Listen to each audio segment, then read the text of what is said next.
अरे राम राम राम राम। कितनी जोर की बारिश हो रही है। 2 दिनों से यह बारिश तो रुकने का नाम ही नहीं ले रही है। मुझे लगता है अब जल्दी ही मेरी छत से पानी टपकने लगेगा। तभी उधर से एक शेर बारिश से परेशान होकर छिपने की जगह ढूंढते ढूंढते उसी किसान की झोपड़ी के पीछे बने तबेले में घुस जाता है, जिस तबेले में उस किसान के कुछ गधे बंधे हुए थे। अंधेरा ज्यादा होने के कारण शेर गधों को देख नहीं पाता है और उन्हीं के बीच जाकर खड़ा हो जाता है।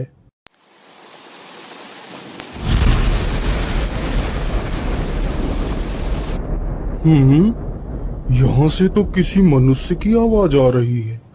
चलो चुपचाप बैठा रहता हूँ। जैसे ही यह आदमी मेरे करीब आएगा मैं इसे खा लूंगा। हाय हाय हाय, यह बारिश कब रुकेगी? ऊपर से यह टपका भी आ गया।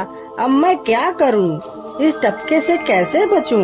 इतना तो डर मुझे शेर और बाघ से भी नहीं लगता है जितना डर मुझे इस टपके से लगता है। अरे यह टपका कौन है? मुझे लगता है यह टपका तो मुझसे भी ज्यादा खतरनाक है।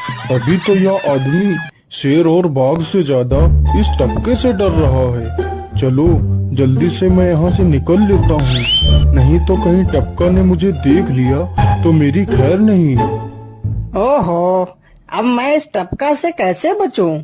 चलो जल्दी से मैं अपनी मौसी के घर चला जाता हूँ।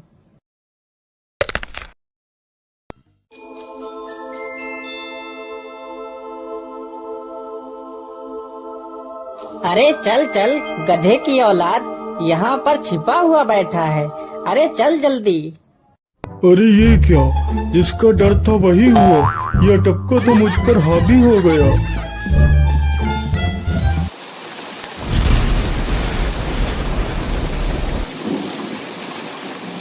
कैसे बचूं? कैसे बचूं? इस टपका से मैं कैसे बचूं? हे भगवान मेरी सहायता करो, मुझे इस टपका से बचाओ। मैं आज के बाद किसी प्राणी को नहीं मारूंगा। मैं मांसाहार छोड़ के शाकाहारी बन जाऊंगा। भगवान मेरी रक्षा करो। शेर को दौड़ते दौड़ते रात से सुबह हो जाती है।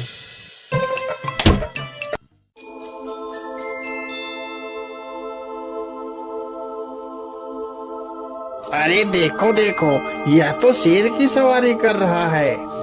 अरे हाँ, सच में ये तो शेर की सवारी कर रहा है। इसे तो डर भी नहीं लगता है। अरे उधर तो देखो जरा, यह आदमी कितना बहादुर है। यह आदमी शेर की सवारी कर रहा है।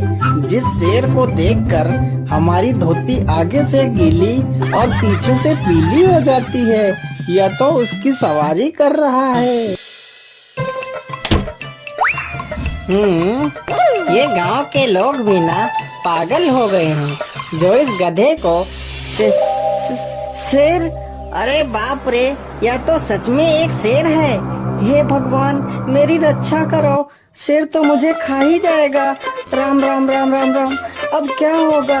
इस शेर से कैसे बचूं? अरे यह तो एक बरगद का पेड़ है। यही अच्छा मौका है, जल्दी से इस बरगद की जड़ पकड़कर ऊपर चढ़ जाता हूँ।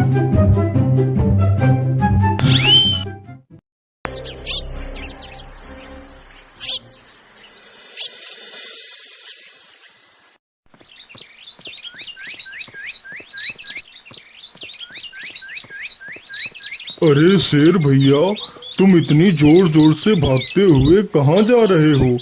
आप तो बहुत डरे हुए लग रहे हो। आप तो जंगल के राजा हो, आपको किसका भय है?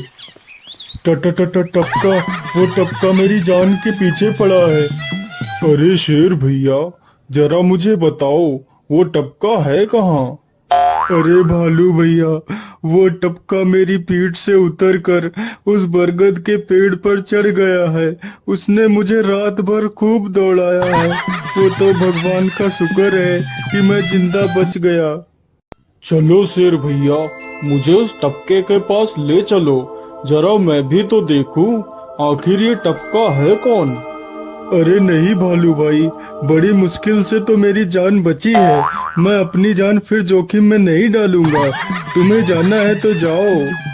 अच्छा अच्छा, ठीक है शेर भाई, तुम यहीं रुको। मैं अभी बरगद के पेड़ पर देख कर आता हूँ, आखिर ये टपका है कौन। जाओ जाओ बच्चों, जब वो टपका तुम्हारे ऊपर हावी होगा तो पता चलेगा। अरे कहाँ है यह टपका जिसने राजा जी की हवा टाइट कर दी। चलो इस पेड़ पर चढ़कर देखता हूँ। अरे बाप रे बाप, शेर क्या अकेला कम था, जो ये भालू भी आ गया। मुझे लगता है कि आज मेरी मौत निश्चित है। भालू पेड़ पर उल्टा होकर चढ़ने लगता है, तभी किसान और तेज से कांपने लगता है।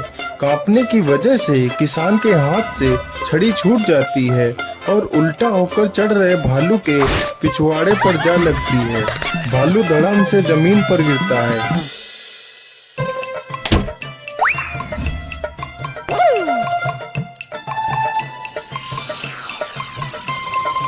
मुझे लगता है अब शेर और भालू दोनों भाग गए हैं। चलो अब जल्दी से यहाँ से निकल लेता हूँ। सारे राज्य में यह बात फैल गई कि हरिया किसान बहुत ही बहादुर है और वह शेर की सवारी कर लेता है। धीरे धीरे यह बात राजा तक पहुँच गई।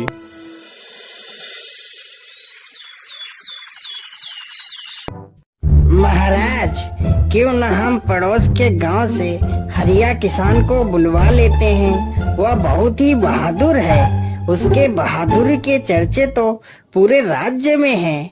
मुझे पूरा विश्वास है वह इस काम को जरूर कर सकता है। वह इस दुष्ट शेर को जरूर पकड़ लेगा।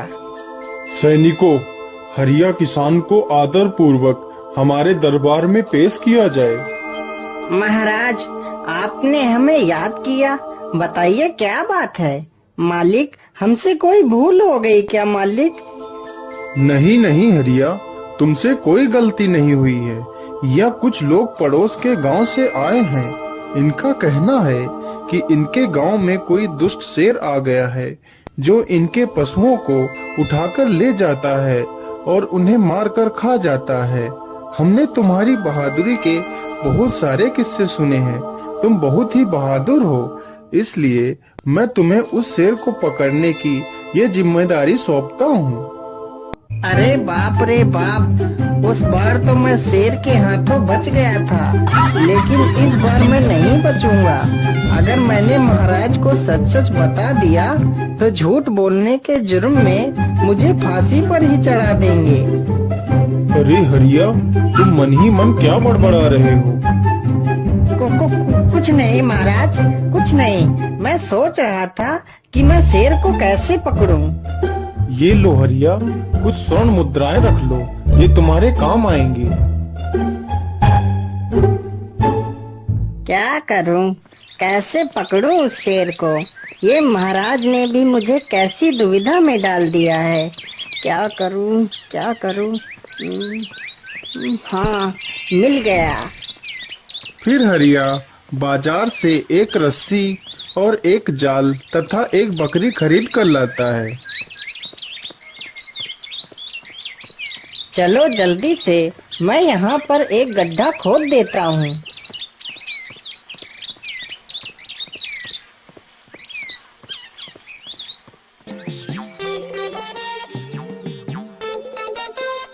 गड्ढा तो खोद दिया।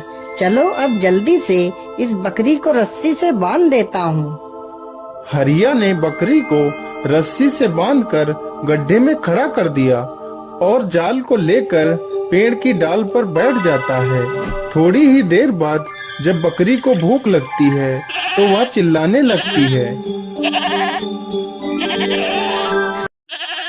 अरे, यह तो बकरी के चिल्लाने की आवाज है, लेकिन यह आवाज आ कहां से रही है? आसपास तो कोई नहीं दिख रहा है। मुझे लगता है यह आवाज उस पेड़ के पास से आ रही है। चलो चलकर देखता हूँ।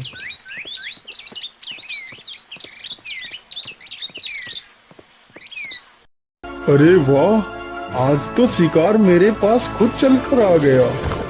शेर तुरंत ही बिना देर किए हुए गड्ढे में छलांग लगा देता है। तभी किसान तुरंत ही बकरी को ऊपर खींच लेता है और जाल को गड्ढे के ऊपर गिरा देता है। शेर गड्ढे में ही फंस जाता है।